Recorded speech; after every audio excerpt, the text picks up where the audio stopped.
Não odeio o jogador, odeio o jogo. Já ouviu essa frase? Se você já ouviu, eu sinto lhe informar, tá? Essa é a frase perfeita pra você falar quando você quer que alguém venda sua alma. E se esse é o teu objetivo, vender a própria alma, meus parabéns. Fala essa frase aí que eu tenho certeza que você vai conseguir. Bom, por muito tempo eu tenho ouvido essa frase e eu tenho visto muitas pessoas aplicarem essa frase sem medo nenhum. Então eu ouvi pessoas que vendiam curso de sedução e iam abordar mulheres enquanto namoravam e faziam isso, tipo, poxa, eu tenho minha namorada, mas eu vou lá e abordo outras pessoas e gravo isso, em alguns contextos até ficando com essas pessoas, porque esse é o meu trabalho, então, carambola. E não num contexto de relacionamento aberto, num contexto ali o relacionamento era fechado, mas eu posso fazer isso. Eu já vi pessoas vendendo cursos de scam, falando que estavam ajudando os outros, mas na verdade estavam roubando essas pessoas. E tudo isso foi feito num contexto onde houve uma convenção social de que permite. E é basicamente isso que essa frase responde. A frase basicamente vai atentar ao seguinte: eu acredito que isso é certo, existe um grupo de pessoas que também acredita que isso é certo, então não me odeie. Odeie o grupo de pessoas. Só que, pô, você que tá fazendo, cara. Pô, como é que eu vou odiar todo mundo que discorda de você e não vou odiar você? Existe uma diferença muito gritante na filosofia, que é da moral para a ética. A moral é o que a convenção social, o que a sociedade num todo diz que é certo. Então, é moralmente correto. Vou dar um exemplo prático de moral. Digamos que o teu filho brigou na escola. Só que não foi uma briga comum. O teu filho, mano, apanhou muito. Ele apanhou muito, assim. Você chegou, ele chegou em casa com os dentes quebrados, tudo ensanguentado. Você ficou tipo, meu Deus do céu, o que aconteceu aqui? Não. Amanhã eu vou na escola. Aí você vai na escola no outro dia e você dá um cacete em quem bateu no teu filho. Aí você fala, pô, Júlio, será que tá certo? Depende. Quem que bateu? Foi uma criança? Foi uma briga de criança e por uma ironia do destino a criança 1 conseguiu lesionar muito o teu filho e aí você vai lá e bate naquela criança? Você tá errado. Sinto muito. Você deveria confrontar o pai dessa criança e ver o que vai acontecer. Agora, pô, não foi uma criança, foi um professor. Aí, irmão, você não só tá certo. É quase que existe uma convenção social de que você deve fazer isso, entende? Isso é moral. É moralmente incorreto você bater numa criança porque ela é muito mais fraca que você, mas é moralmente correto você bater num adulto que gerou algum tipo de dor. E agora a pergunta é eticamente correto você bater em alguém? Porque eu entendo que é eticamente correto e é por isso que é uma discussão filosófica. Por quê?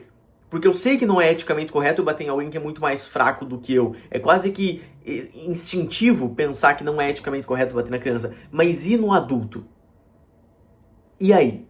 Fica o questionamento. Não é isso que eu vim responder hoje. O que eu vim responder hoje é o seguinte: muitas vezes a gente vê questões e a gente trata elas como questões morais, mas não é uma questão moral, é uma questão ética. Por exemplo, é uma questão moral o seguinte dilema.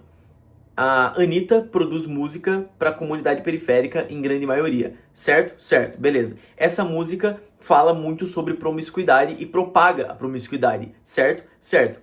Uma música que propaga a promiscuidade aumenta o índice de promiscuidade, certo? Certo. Logo, você está aumentando o índice de promiscuidade para uma galera que não tem educação sexual. Logo, indiretamente, a Anitta é responsável por uma pessoa que acaba por engravidar na adolescência, porque ela aprendeu isso. E não só a Anitta, tipo, a Anitta é um exemplo que eu peguei, eu nem escuto a Anitta, eu não sei se ela ainda faz isso, pelo que me parece ela mudou o público dela, mas tem muito funkeiro que faz isso. A partir desse momento, você percebe que essas pessoas elas contribuem para algo nocivo socialmente falando. Essas pessoas fazem mal para outras pessoas.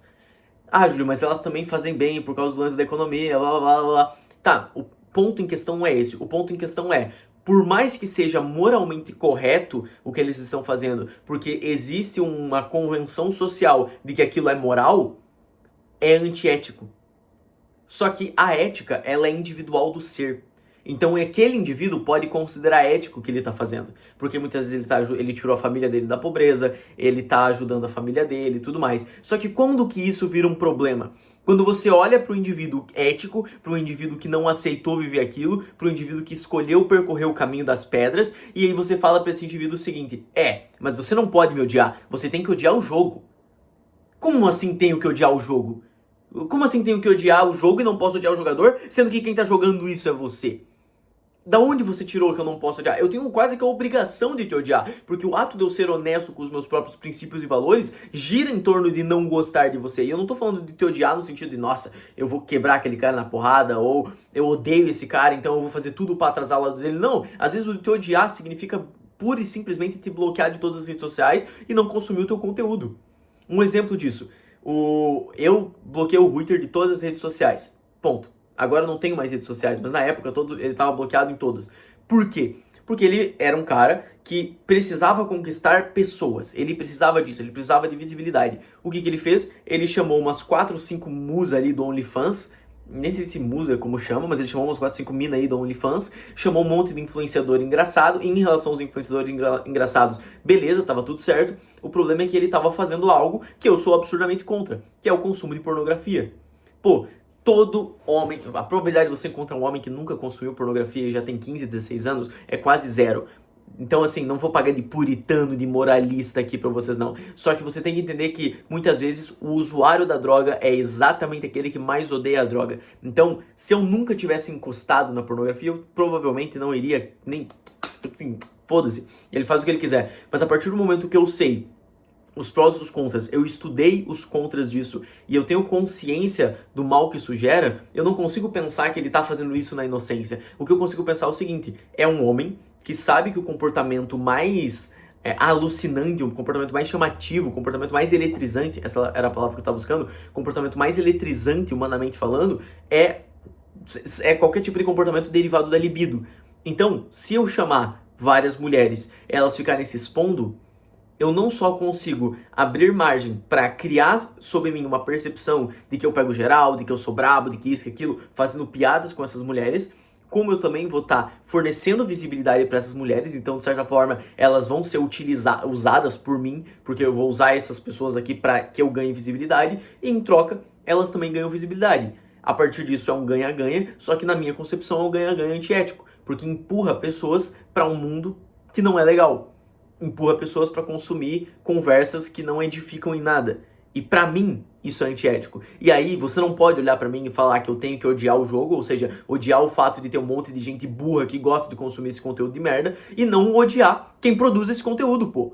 É exatamente o oposto do que qualquer coisa, qualquer tipo de... Tipo, se você conhecer qualquer pessoa virtuosa, você vai ver o oposto disso. As pessoas virtuosas, e eu não tô falando isso como alguém que já é uma pessoa virtuosa, eu tô falando isso como alguém que aspira a se tornar. Eu sou um cara cheio de defeito, eu sou um cara extremamente falho, vocês nem conseguem mensurar o quão lixo eu sou e eu tenho consciência desse lixo que eu sou. Agora, todo dia eu acordo com a missão de lutar contra isso. E o discurso de que eu não posso odiar o jogador, eu tenho que odiar apenas o jogo, é um discurso que me afasta da pessoa que eu quero ser, porque é um discurso que me torna conivente. Então eu posso conviver com as pessoas que fazem aquilo que eu vivo dizendo que é errado? Então o que eu tenho de diferente delas? Porque se não tem nada nelas que me incomoda, e se eu não me incomodo o suficiente para sentir aquele incômodo genuíno, aquela raivinha, aquela sensação de caraca, velho, eu vou ter que bloquear isso aqui porque toda vez que eu vejo isso me dá ânsia.